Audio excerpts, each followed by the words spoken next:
আমি আজকে ঘরে ঘি বানাবো আর কিভাবে আজকে আমি ঘিটা বানাবো সেটি আপনাদের সবার সাথে শেয়ার করব। আসসালামু আলাইকুম, সবাই কেমন আছেন? আর ঘরে বানানোর ঘিয়ের স্বাদই কিন্তু অন্যরকম। তো ঘি বানানোর জন্য আমি দুধের সর জমিয়ে রাখছিলাম। তো দেখেন এই বক্সটাতে আমি অত বেশি জমাইনি, অল্প সর জমিয়ে রাখছিলাম। তো সেটা দিয়ে আমি আজকে ঘিটা বানাবো। আর এই সরটা কিন্তু জমায় রাখছিলাম ডিপ ফ্রিজে। ডিপ ফ্রিজ থেকে একটু আগে নামিয়ে নিয়েছিলাম। এই তো আমি ব্লেন্ডার জগে দিয়ে দিলাম সবটুকু সর, আর দিয়ে দিলাম অল্প বরফ। তো দিয়ে তো দেখেন আমি সুন্দর করে ব্লেন্ডারে ব্লেন্ড করে নিয়েছি সরগুলা। তো ব্লেন্ড করে নেওয়ার পর এখন আমি উঠাই নিব। আর কতটা সুন্দর হয়েছে দেখেন।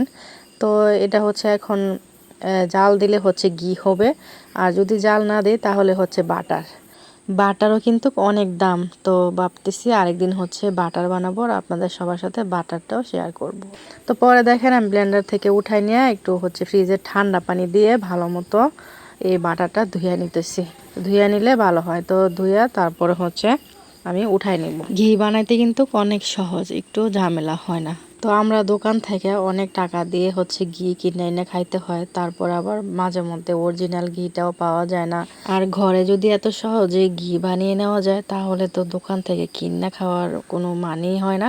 তো দেখেন আমি সরটা ভালো মতো ধুইয়া উঠাই নিলাম। তারপরে চুলায় প্যান বসাইয়া দিয়ে দিলাম প্যানের মধ্যে এই বাটারটা। তো চুলার আঁচটা একদম মিডিয়াম আঁচে রাইখা আমি জাল করে নিতেছি ঘিটা। তো প্যানে দেওয়ার পর সাথে সাথে কিন্তু বাটার থেকে কত সুন্দর ঘি হয়ে যেতেছে। আর আমি একটু একটু নেড়ে নিতেছি।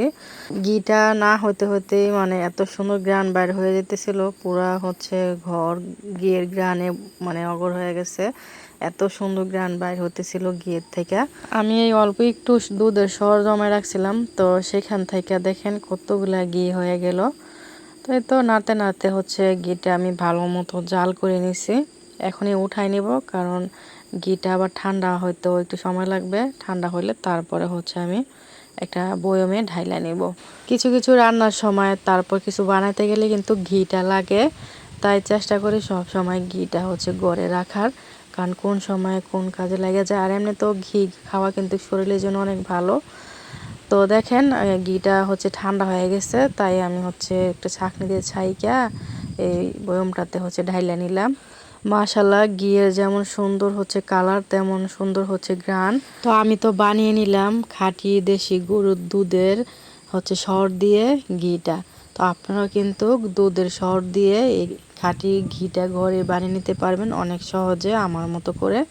তো আর কি আমার ঘি বানানোটা আজকে আপনাদের সবার সাথে শেয়ার করে নিলাম। তো সবাই ভালো থাকবেন, বিদায় নিয়ে নিলাম। আল্লাহ হাফেজ।